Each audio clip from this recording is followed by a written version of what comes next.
Yeah. Hi, this is Joe Curto. We're doing a continuation of a tutorial on SU carburetor float bowls.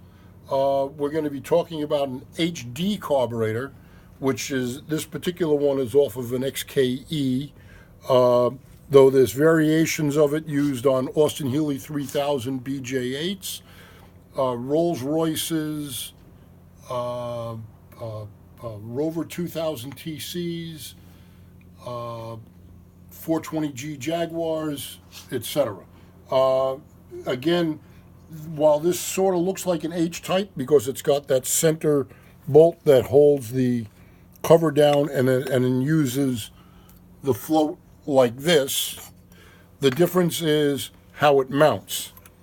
And down here on the bottom are four long 2BA screws that hold the bowl up to that, as opposed to doing an H-type, which, as you remember from the previous one, is a single bolt mounting the bowl up to the carburetor. I'm going to put this down for a minute. Now, there are versions of this. We've got a flat float bowl, which is from this particular one is from a Jaguar, like an XKE. And then there's a number AUC 2009. Now that's the flat float bowl. Now with SU, that's also the major casting number. Now this float bowl, which is also flat and is identical to this, with the exception that they have threaded down here on the bottom, whereas this one is not. Now, that threading allows, there's a banjo bolt that goes in there that feeds fuel from the float bowl through this bit of a dog bone here over to a starting carburetor, which is used on Jaguars, and it sits like this. So fuel is coming from the bowl across here and then getting sucked up internally onto this. And this is, we call it a start carb. It's basically, it's the auto choke for various Jaguars. There's an Austin Healey that uses this setup. They use this all the way up into the 70s on Jaguar engines. XJ6s use them, and then going back, you've got Mark II Jaguars, Mark 8, Mark 9, all of that stuff use this type of starting carburetor. Now, on the Austin, on this particular, these ones, the 1209, the 2009s, and then this one, they're for flat mounted. Then there are two bowls, right hand and left hand.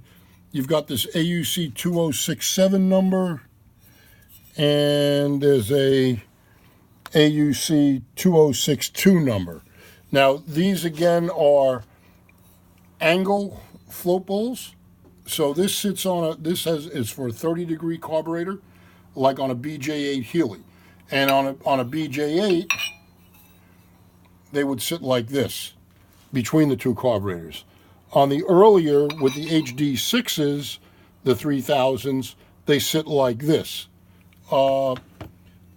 Interesting fact, or the way that they did things with SU, was if they were going to take this 2009 body and put this machining in it, they would then grind off the last number and handwrite in what that part number would be.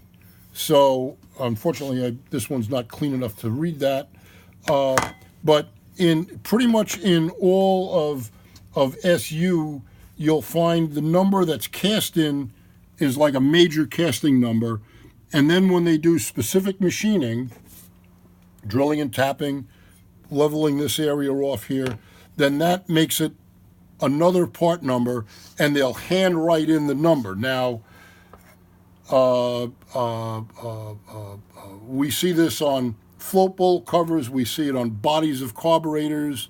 You know, if you had a, say this again being the XK120 carburetor, and you can see casting numbers up here, and you know, this one is a 466, and originally it would have been, I believe, a 7, but since it's been machined for a vacuum advance, the shaft is set up in this configuration.